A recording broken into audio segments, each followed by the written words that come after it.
When it comes to Doom, there's one game that's hidden in the franchise, and that is Doom 64. But with the recent release and port of Doom 64 to the Xbox One, PC, and PS4, it is now in the hands of more people, and now this gentleman to my left, Chris, Hi. has played it. I have. So that's what we're going to talk about today on First Time Classics. It's been a while, but we're back.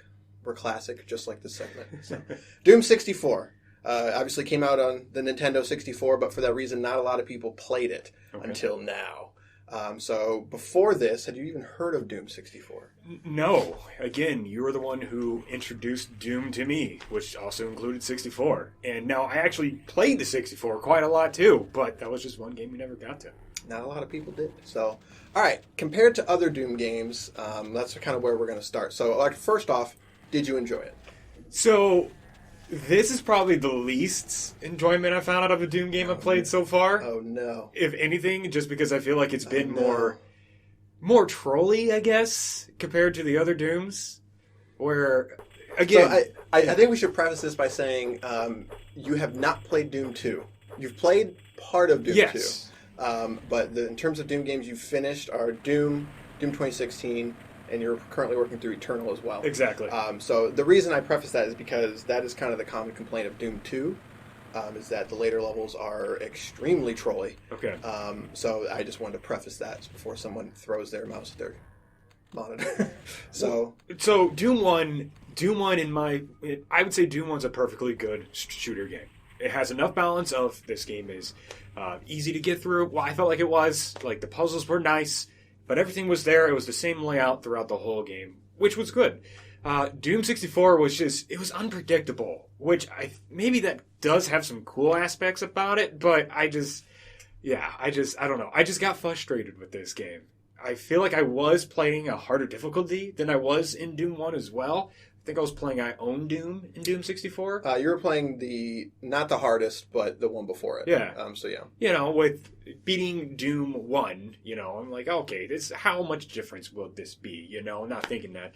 Controls the same, plays the same, but it is a lot harder. And I think it's also because of the level designs and just the demons that they put in this. Yeah. The level designs. I would say, yeah, it's as a Doom aficionado, whatever you want to call it, Doom 64, I feel like, falls in between Doom and Doom 2 in terms of, like, trolliness and stuff. I still will maintain that the original Doom is just a perfect game through and through. I'm not a huge fan of Doom 2 for that reason. Sure. The later half of that game, I shouldn't say I'm not a big fan, but I still play that game a lot. But Doom 1 is, for that reason, the level design, in my opinion, is very, very good in the original. Yes. Whereas, yeah, Doom 64 falls in the middle. But what I do enjoy about it is that it's since it's less trolly than Doom 2, it resonates more with me because I'm more of the combat action guy. Like, that's when I like Doom the best, is when I have got, you know, at my disposal levels that will challenge me puzzle-wise, but mainly combat-wise. And Doom 64 has a lot more of that than Doom 2 does. So that's kind of the big one for me. But the other kind of thing that I noticed when I played through it recently too, just for this video and wanted to play it again, enemy variety. What did you think about that? Because there's not a ton of enemies in this one. No. If anything, I mean, they're all the enemies that I've gone against in Doom 1, you know, other than, what's the one that shoots out the flaming skulls? The pain element. That is one of the most annoying enemies to exist. Yeah. Just because those pain elements are, well, not the pain elements. The Lost Souls. The Lost Souls are so damaging in this game. Yeah. They move so fast and they take so much of your health. The Lost Souls in this game in particular are, the aggressiveness is dialed up quite a bit. And also, where Doom 2 has a trick, if you know it, if you get right in the face of the pain elemental, it can't shoot the Lost Souls, where in this one, not only does it shoot them, if you're right in their face, they explode. So Sure. it does a lot more damage. But no, the pain element is it's rough in this game. It's by far, in my opinion, the most deadly enemy. But yeah. Now, compared to the first one, though, like we mentioned, I feel like this one did introduce a lot more enemies in a smaller space, you know? It definitely built up more of like I like to say like horde rooms, you know, where enemies just kind of kept coming. Like, you had a couple levels that were just that. They were a single, you know, level design with just multiple enemies coming right at you. Like the spiral and even simpler stuff like that. You know, so I don't know if I enjoyed those levels as much, though. Like, yes, it did offer up another challenge because they just bring enemy and enemy and enemy on you, but like, I would just much rather, just travel through the level design, find the puzzle, and just kind of go from there. I guess maybe I'm just more puzzle based than combat based, and that's probably why I enjoyed the first one a little more. Well, I'd be interested to see.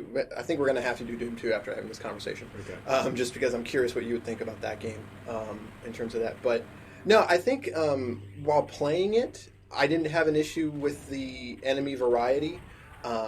But there's definitely not a ton in there. So, I mean, it's got the typical, it's got the shotgunner, the imp, and then it's got the nightmare imp, which is exclusive to this game, which is basically just a faster version of the imp. It hits harder, it's more transparent. But same thing with like the Hell Knight and the Baron of Hell. Like, they're literally the same model, but one's red and one's green kind of thing. So I'm guessing that's due to a cartridge size thing, because when you compare, like, Doom 2 is already out at this time, so, like, sure. the Revenant is a big one from Doom 2 that's not in this game.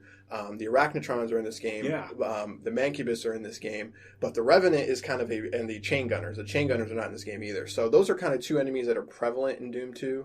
I think the Revenant was kind of the biggest one that was sort of missing looking back on it. But, yeah. I don't know. Enemy variety is one that people have I don't want to say an issue with, but it's something that people point out that it's not as high. But I don't really have an issue with it, but that's just me kind of thing. So I was really upset that was it the BFG?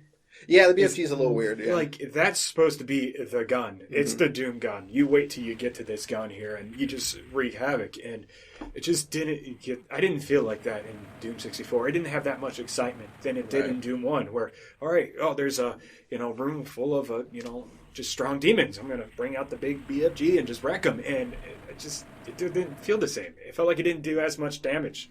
Yeah, it's a little disappointing. Yeah, I'm not going to explain the BFG in here, but the BFG is a weird gun to begin with. If you know how it actually works, it's very strange. But in particular, this one, it works even more strangely, I guess is what I'm trying to say. If you know how to use it, it can be very devastating. But most people that pick it up aren't going to talk about it. But the gun is supposed to be simple. You shoot a big blast, and it kills a lot of enemies in the room. Right. And and it's even like that in 16, Mm-hmm. Like, I felt a little disappointed. So, but on that topic, there's an exclusive weapon until Doom Eternal came out, the Unmaker. So that is kind of a spot for a lot of people too. They either like it or don't like it. So, as per usual, we were not allowed to say anything, or I wasn't allowed to say anything about anything the first time through. So your first time through, what did you think of the Unmaker? Well, I liked it, and that was not knowing what it was supposed to do, because when I played it, I didn't know it. I guess you get upgrades, or it powers up. I didn't know this, I was just shooting it as it shoots. I just thought of it as a rapid fire gun, which was nice. It really helped me during the pain elementals, because I feel like it stopped them from spawning lost souls. So that's mostly why I used that. But again, like, it didn't feel like it was strong or overpowered. It just felt like it shot fast. But again, like, you showed me a little video afterwards, like, so this is what it's supposed to do. And I'm like, whoa, that changes the whole game.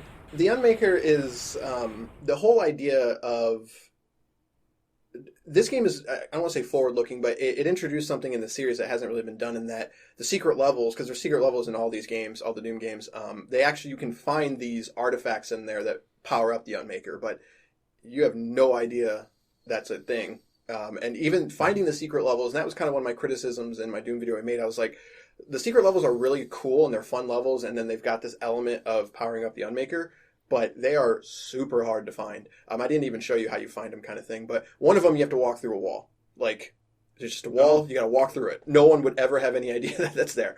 And so, like, I really like the idea of the Unmaker, of it being sort of this, it's not really a super weapon, but it's a different type of weapon when you consider it to be a heavy, because the BFG has always been the heavy, and that just wrecks everything, whereas the Unmaker gives you sort of you can fine point your, how hard you wreck, I guess you can say.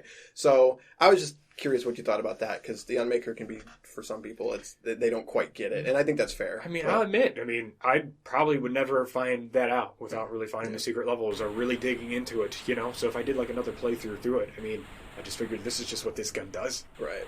Yeah. So, and I guess the only other thing to talk about is the last boss is pretty different for this game. It's pretty devastating in a way that the other bosses are not. Destroys you. Yeah. So you haven't played. Know what you're doing. Yeah, you haven't done the Icon of Sin, which is even more different.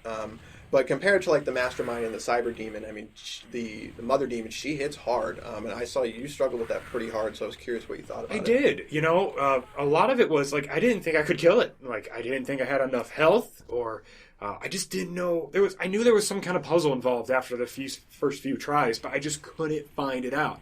You know, when I play Doom, I circle around and I shoot.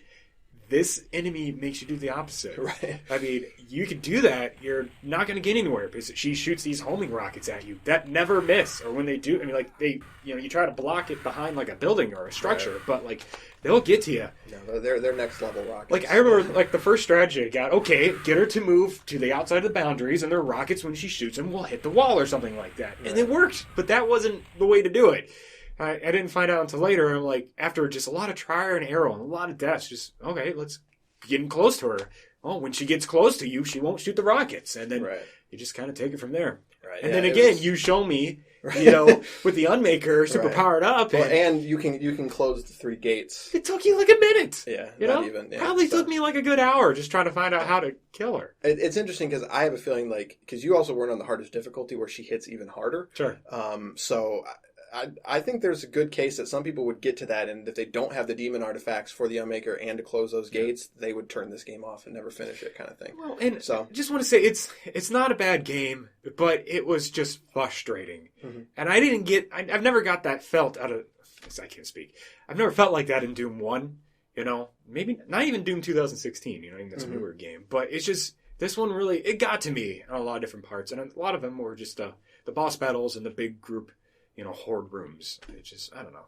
Interesting.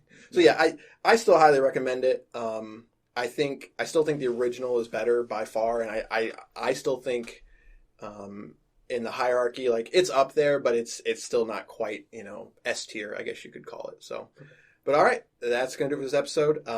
I guess next up is me. We're going to be doing Prince of Persia: Sands of Time, but I'm going to make you play Doom 2 now, just because I'm curious how you feel about it. So, all right, hit that like and subscribe button. It really helps us out, and we will see you next time.